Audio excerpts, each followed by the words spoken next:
അമിത്ഷായ്ക്ക് Manorama group സ്ഥാപനമായ MRF ലിമിറ്റഡിൽ 1.29 കോടി രൂപയുടെ നിക്ഷേപം. അമിത്ഷാ നാമനിർദ്ദേശ പത്രികയ്ക്കൊപ്പം നൽകിയ സത്യവാങ്മൂലത്തിലാണ് കോടികളുടെ നിക്ഷേപം വെളിപ്പെടുത്തിയത്.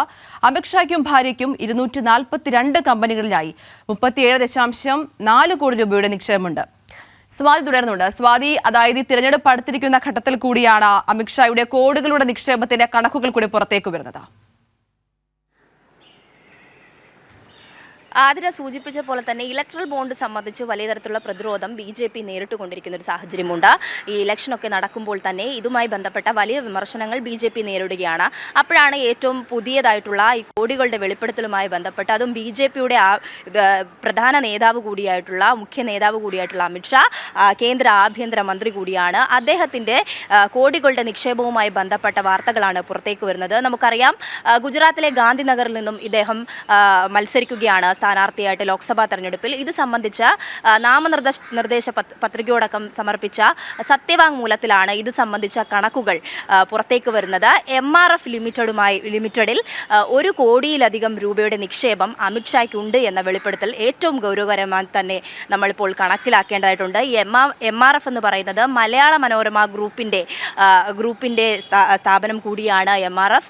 ഈ MRFൽ നിന്നും 15 ലക്ഷത്തോളം രൂപ BJPക്ക് ഇലക്ട്രൽ ബോണ്ട് വഴി ലഭിച്ചു എന്ന വാർത്തയും നമ്മൾ കേട്ടതാണ്. അതിന് പിന്നാലെയാണ് ഇത്തരത്തിൽ കോടികളുടെ നിക്ഷേപവുമായി ബന്ധപ്പെട്ട വാർത്ത പുറത്തേക്ക് വരുന്നത്. അമിത്ഷായ്ക്കും ഭാര്യയ്ക്കും 242 കമ്പനികളിലാണ് ഇത്തരത്തിൽ കോടികളോളം വരുന്ന നിക്ഷേപം ഉള്ളത്. ഇതിൽ MRF അടക്കമുള്ള കമ്പനികളിൽ 1 കോടിയിലേറെ നിക്ഷേപമാണുള്ളത്. കഴിഞ്ഞ 5 വർഷത്തിനിടയെ ഇവരുടെ സ്വത്തുക്കൾ, അതായത് അമിത്ഷായുടെയും ഭാര്യയുടെയും സ്വത്തുക്കൾ കണക്ക് കൂട്ടിക്കഴിഞ്ഞാൽ ഇരട്ടിയിലധികമായതായിട്ട് ഇപ്പോൾ വെളിപ്പെടുത്തുന്നുണ്ട്. മാത്രമല്ല MRF 15 ലക്ഷം രൂപ BJPക്ക് ഇലക്ട്രൽ ബോണ്ട് വഴി നൽകിയിരുന്ന വാർത്തകൾ പുറത്തേക്ക് വരുന്നുണ്ട്. ഉൽപ്പന്നത്തിന് കൃത്രിമ വിലക്കയറ്റം സൃഷ്ടിച്ചതിൻ്റെ ഭാഗമായി MRFന് 622 കോടി രൂപ പിഴയടക്കേണ്ടി വന്നിട്ടുണ്ട്. കോമ്പറ്റീഷൻ കമ്മീഷനാണ് ഇത് സംബന്ധിച്ച വിവരങ്ങൾ പുറത്തുവിടുകയുണ്ടായത്. അവർ ഈ 622 കോടിയാണ് MRFന് പിഴയടക്കേണ്ടതായിട്ട് വന്നത്. എന്തായാലും വലിയ ഗുരുതരമായ ആരോപണങ്ങളും BJPക്ക് നേരെ ഉയരുന്നുണ്ട്. ഇത്തരത്തിൽ കോടികളുടെ അഴിമതിയുമായി ബന്ധപ്പെട്ട് ഇലക്ട്രൽ ബോണ്ട് വഴി ഏറ്റവും കൂടുതൽ രൂപ കൈപ്പറ്റിയ രാഷ്ട്രീയ പാർട്ടി എന്ന നിലയ്ക്ക് BJP വലിയ തരത്തിലുള്ള പ്രതിരോധം നേരിടുമ്പോഴാണ് ഇപ്പോൾ കേന്ദ്ര ആഭ്യന്തര മന്ത്രിയായിട്ടുള്ള അമിത്ഷായുടെ കോടികളുടെ വിവരങ്ങൾ സംബന്ധിച്ച വാർത്തകൾ ഇപ്പോൾ പുറത്തേക്ക് വരുന്നത്. ആതിര, സ്വാതി ആ പറഞ്ഞത് ഏറ്റവും സുപ്രധാനമായിട്ടുള്ള കാര്യമാണ്. കാരണം ഇത്തരത്തിൽ ഇലക്ട്രൽ ബോണ്ടിന്റെ വിവരങ്ങളടക്കം വന്നൊരു സാഹചര്യത്തിൽ BJP അത് കൂടുതൽ പ്രതിസന്ധിയിലാകുന്ന ഒരു ഘട്ടമാണ് നമ്മൾ കണ്ടത്.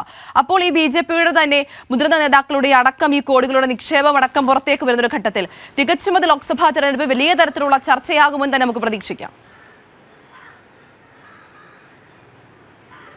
തീർച്ചയായും ആതിര, ഉറപ്പായും ഈ വിഷയങ്ങളൊക്കെ തന്നെ ജനങ്ങൾ ചർച്ച ചെയ്തുകൊണ്ട് മാത്രമേ ലോക്സഭാ തെരഞ്ഞെടുപ്പിൽ BJPക്ക് വോട്ടുകൾ രേഖപ്പെടുത്തുകയുള്ളൂ എന്ന കാര്യത്തിൽ ഒരു സംശയവുമില്ല. കാരണം ഇലക്ട്രൽ ബോണ്ടിൽ വലിയ തരത്തിലുള്ള ആരോപണങ്ങൾ, വലിയ തരത്തിലുള്ള വാർത്തകൾ ഓരോ ദിവസവും പുറത്തു വരുമ്പോൾ കോടിക്കണക്കിന് രൂപയാണ് സ്വകാര്യ കമ്പനികൾ വഴി അല്ലെങ്കിൽ കോർപ്പറേറ്റുകൾ വഴി വ്യക്തികളുമായും ഇവർ ബോണ്ട് വഴി വാങ്ങിയിട്ടുള്ളത്.